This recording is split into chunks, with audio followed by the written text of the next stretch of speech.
Welcome to a new test and teardown video. This time it's a medical device from Olympus UES-40 SurgMaster surgery. Yeah, so I believe this unit is supposed to cut into patients like doing surgery and stuff like that. So it can do 300 watts into 300 ohms. That will probably be the impedance of the skin. So it's like cutting using high frequency, high power. And I think it's RF based, 350 kilohertz. I found a little bit of information online. There was a site selling exactly the same model. And of course their model works and got all the bits and pieces you need. So you can see the price here is quite interesting. So let's see what happens if I power this up and it looks like it's alive. I don't know. We'll see what happens. So here is the rear of the unit. So there is a system connector for something. Loudspeaker volume. There will be Footswitch interface, and there's probably a double power supply inside where you can have where you can reset overload or something like that. No, it's not 12 volts, it's 12 amps. What? On mains entry? Really? Yeah, well, it is using probably quite a lot of power, because we can see here that will be the output, the different power levels, and again it says 350 kilohertz. Oh, and there's another fan in there, and there will be the loudspeaker, right? Yeah, I think we should definitely try and open this baby and see what is inside. I found another little info here, and it says this is some like a selling sticker or something. So this was probably resold as used in 2010. Let's see a little bit on the inside. And this is of course a classic medical design style. We got some really special requirements for medical units, and that will be, one of them is isolation distance, or voltage of course, and I think it's 1 centimeter we got here of distance, probably a little bit less between the optocouplers right there, but it's just amazing to see that isolation distance goes again in all the different circuit boards, and the height of those cables, see, they are mounted, lifted like this to create isolation distance. And that transformer here, we again got the isolation distance, and as far as you can see here, they have made some tricks in the transformer winding style to give it as much isolation distance as possible. I think that will be some really hefty capacitor. See, 600 volts,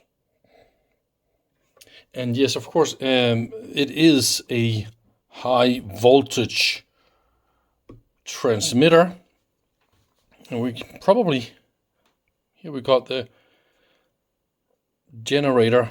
This will be a full bridge, and then we got some relays where you can switch the power to different, I don't know, it's maybe out here, I don't really understand that. And then it comes here, and then how is it getting to different locations? We got, see, current sensing right there, and again super isolation. Don't you just love this design? It's just fantastic, all over the place. And they're, by the way, using high definition, higher density flat cable connectors. I'm not able to get this one up here. But that one I could pull. I'll show you. Damn, they're tough. See, much higher density. So how is that working out? Oh, they got them in 2 layers. And this way it connects to two cable that just goes on top of each other. Really fascinating. And of course it's multi-layer boards. See, probably some software here and microcontrollers, some interface chips, and a lot of fascinating stuff here. It's just so beautiful, their design. See, isolation distance again. How to mount everything with super isolation. I mean, you can learn so much about safety when it comes to looking around inside medical products. So this is a little view from the side. I think we need to take the top board away so we can see what is going on down there. And I think this is a big master main entry power supply. All this, more or less, it's a little bit amazing how big that is. And here's the other side. Yeah, so that's definitely power supply inside its own little casing. Even added some plastic for extra distance. Yeah, but I don't find anything that looks bad or corroded or capacitors leaked or anything like that so far. I think I want to try and power it up and see if it's a little bit alive, but I don't expect to be able to play with it really. Let's just try and see what happens. Yeah, this one was off. Let's enable input, and it's using a 1.6 watt idle.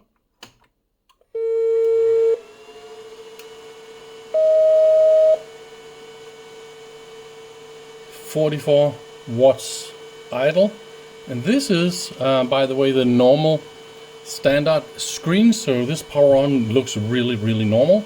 So the idea is you should be able to, yes, that is also alive.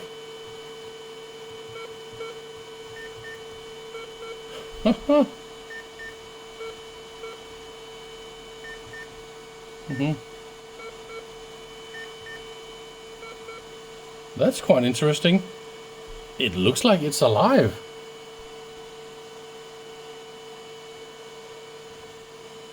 I think I'm ready to perform a little test. See, I think we need 2 connections, because this connector here, the patient connector, that is symmetric. So I think we need 2 wires there, and this is my little patient simulator. Just a piece of metal and wet paper, and then I will leave this here. I don't have the right probes or anything like that.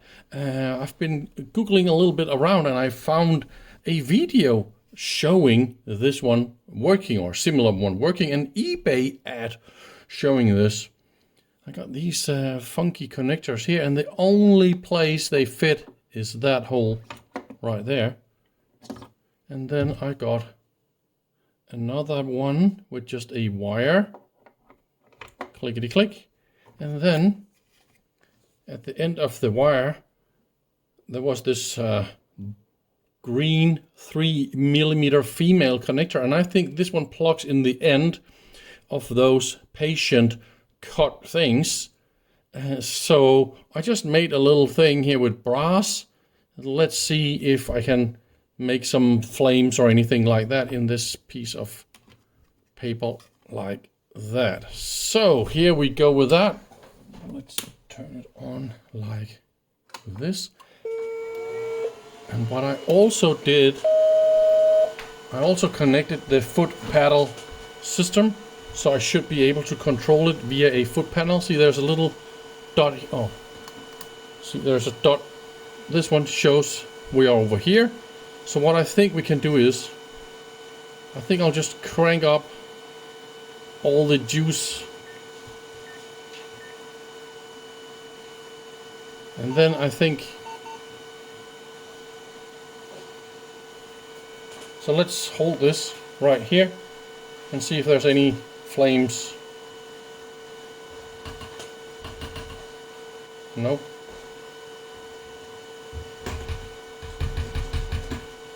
Hey, so what are we doing wrong here? Has this something to do with the different connectors or something like that?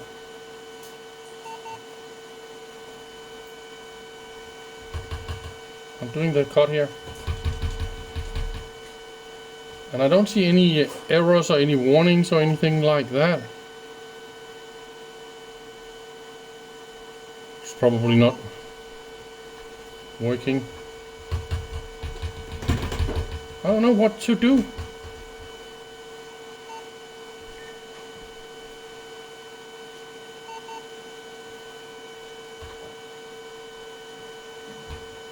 Nah, this is just not working, or I'm just doing something wrong here.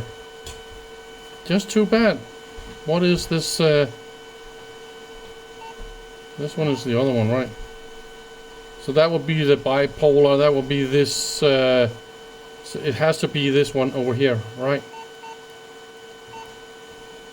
Well. No luck whatsoever. So I'm starting to peel everything a little bit apart just to see how it is before I put it back together. But here is the microcontroller board, and I think this is the brain of the system. Look at that, we got two microcontrollers right there, and I think it's a little bit funny. They probably consist of their own software as well, and this software down here is maybe also loaded into either that one or into the FPGAs right there. And what are they doing? They're controlling everything with all those gates and counters and shift registers and all that stuff. And that will, of course, be the different interfaces to everything. I want to show you those transformers here. This little 8-pin here is a 555. So this is an oscillator, and it drives this transformer using those two transistors right there. So I believe this is a little push-pull driver. And here we got a full bridge rectifier, the capacitor here, and then a local isolated 5-volt supply that handles this little communication chip and all the optocouplers. So we've got some that goes back and forward, and that is of course to the different interfaces we got. Of course everything is super nicely isolated, and we also have filter components for EMC handling and all that kind of stuff. And this is the same design that goes again and again. I don't know how many of those isolated power supplies you can see, and it's all the same circuit. So there's a little 555 somewhere here, and then again the two transistors, diodes, and a regulator, and it just goes on and on and on. And see, exactly the same circuit to generate all the voltages. And I also figured out here about this mega mono power supply at the bottom. This is a unit from ALPS, and look at that, 0 to 120 volts, DC, 0 to 7 amps. That is some hefty power supply, and that interface to that power supply. That is those wires here, all of this. And so there will be some remote control, probably either analog or digital interface to the power supply. This is definitely something you can reuse to something funny. In case I am not able to repair the rest of the stuff, then I could definitely reuse this one. And that DC voltage goes, of course, to this system here, all the drivers, and that will be the full bridge to generate the AC we need for the surgery system. And then all this output here goes via this isolation transformer. I guess this is a 1-to-1, or it could be a voltage doubler or something like that. And then the output here, this is for impedance matching and for load matching and all that kind of stuff. We got some really big hefty capacitors, all those relays and all those inductors, and see how many inductors and relays and stuff. That is, of course, for the different loads systems, but there is only one output.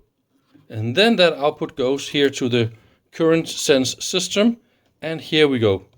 Now it goes to the front panel, and I believe we will find some more relays at the front panel that goes to the different output jacks here on the front.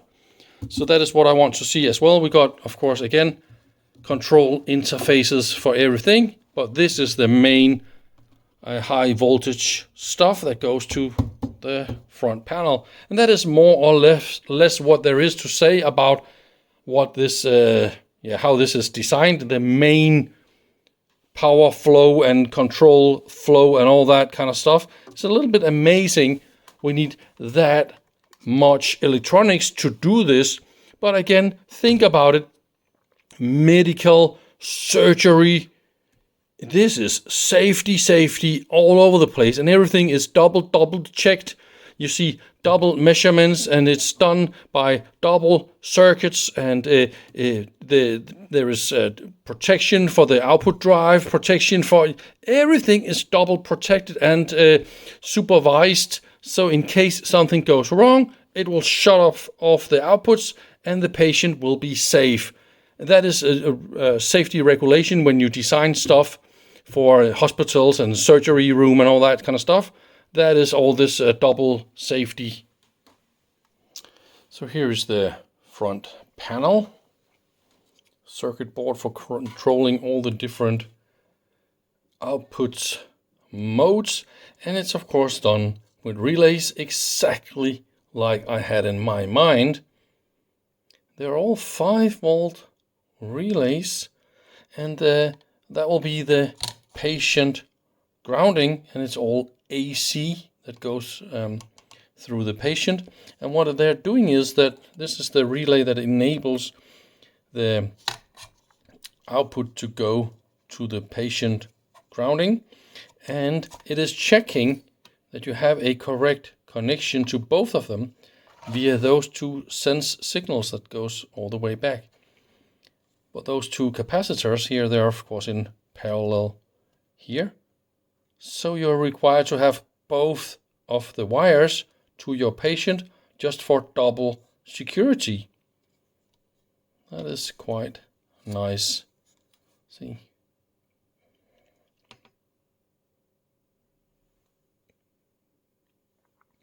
Everything is of course in a very, very high quality. See all the contacts, they are brass fittings, and they're pressed into the plastic like that. And this is of course the display system with all the membrane switches and all that, and we can of course not get that board out. It is glued into place, and it will ruin everything here if I try to take that out. So I will of course not do that.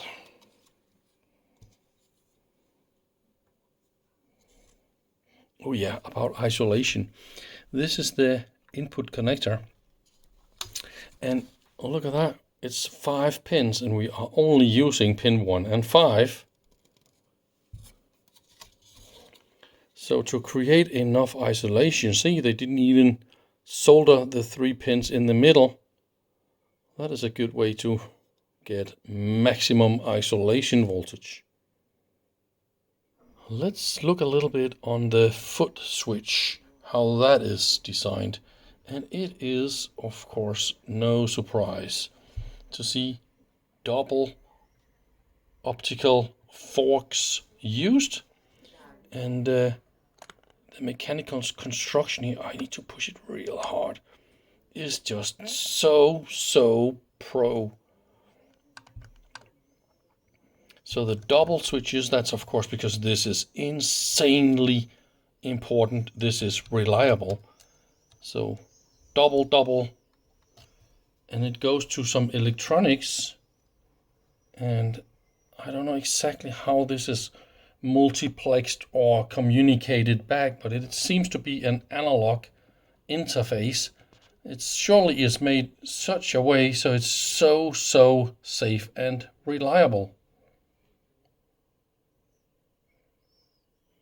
This is the power supply for this whole unit, and I think it is just probably one of the most beautiful switch mode power supplies I have seen in a very long time.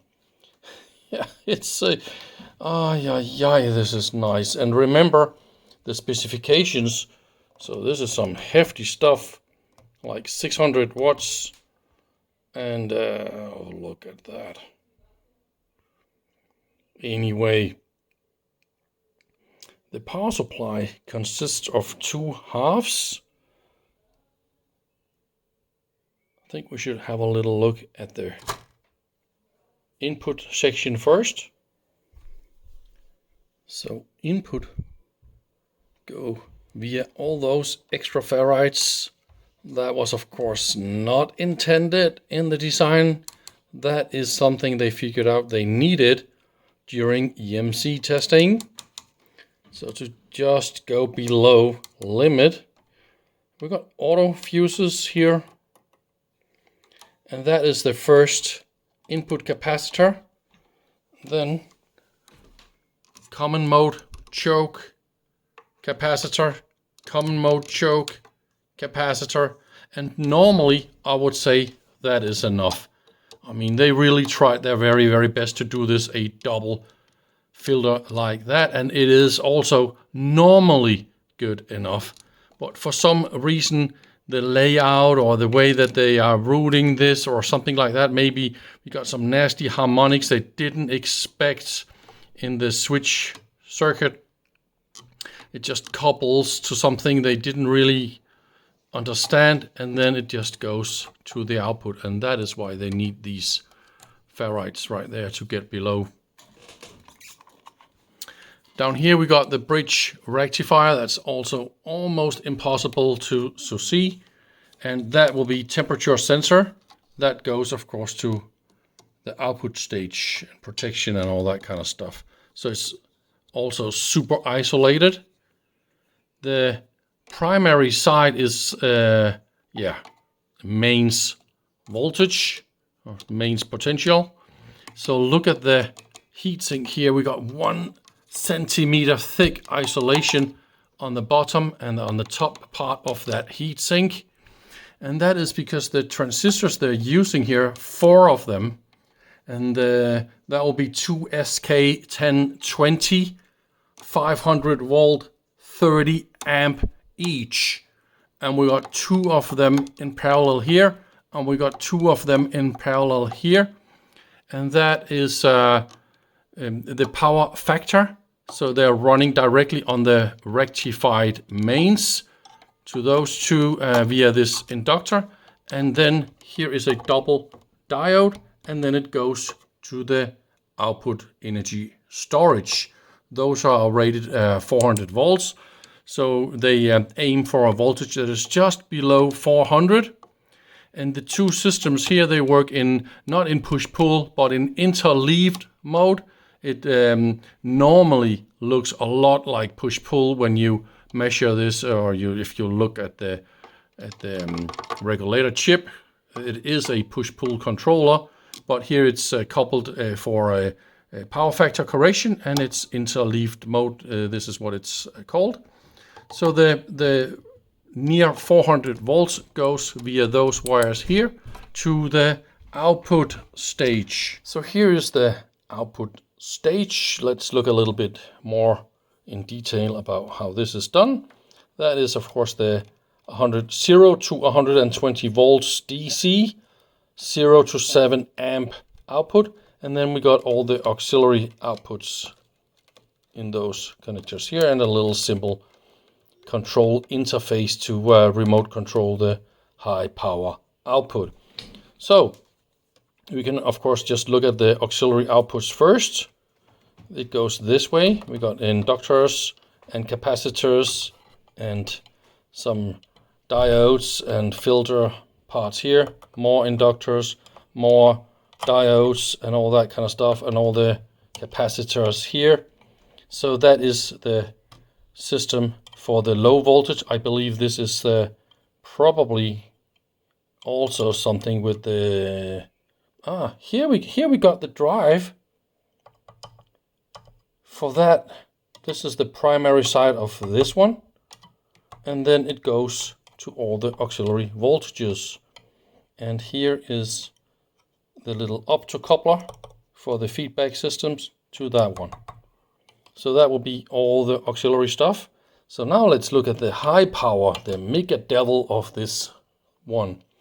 Of course, it's using those 4 transistors. It is a full bridge, and that is why we got 2 trigger transformers, and they are, the way that they are coupled, you can actually control 2 individual FETs using only 2 wires and 1 primary winding, because it's a positive pulse and a negative pulse here, and this becomes the trigger signal to those 2 transistors individually, and then you control the other half of it using this trigger transformer right there. And that is the big beast for the 700 watts of output. See, we got only a single primary winding made of 2 halves, and then we got a few more windings here in parallel for the secondary system, and it goes to this rectifier system right here, and a little current sense. You can even see the tracks down there for the current sense. That is quite neatly made. They added a lot of extra isolation around all the transistors in this section here, and that is how they obtained the needed isolation, because this heatsink here is also screwed directly to the chassis, as you can see here with those screws.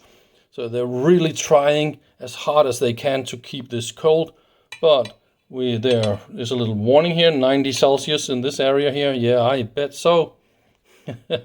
And that is just what we have of output capacitors after this huge filter inductor here, and then it becomes a DC at that output. And the 2 fans, they are handled with the wires that goes in between here, and it's connected to the auxiliary system right here. It's probably a special winding for that somehow. But don't you just think this is a beautiful power supply? I really love switch mode power supplies, and especially when they're designed this beautiful. But of course, this is medical and safety and all that kind of stuff. So, and they don't design for lowest possible cost, no, but highest possible reliability and safety. That is what we aim for here. Anyways, I think that is what I wanted to show you about this entire unit. I think you had the full go around with all the nice, cool details when it comes to medical. So thank you very much for watching, and I hope to see you soon. Bye bye.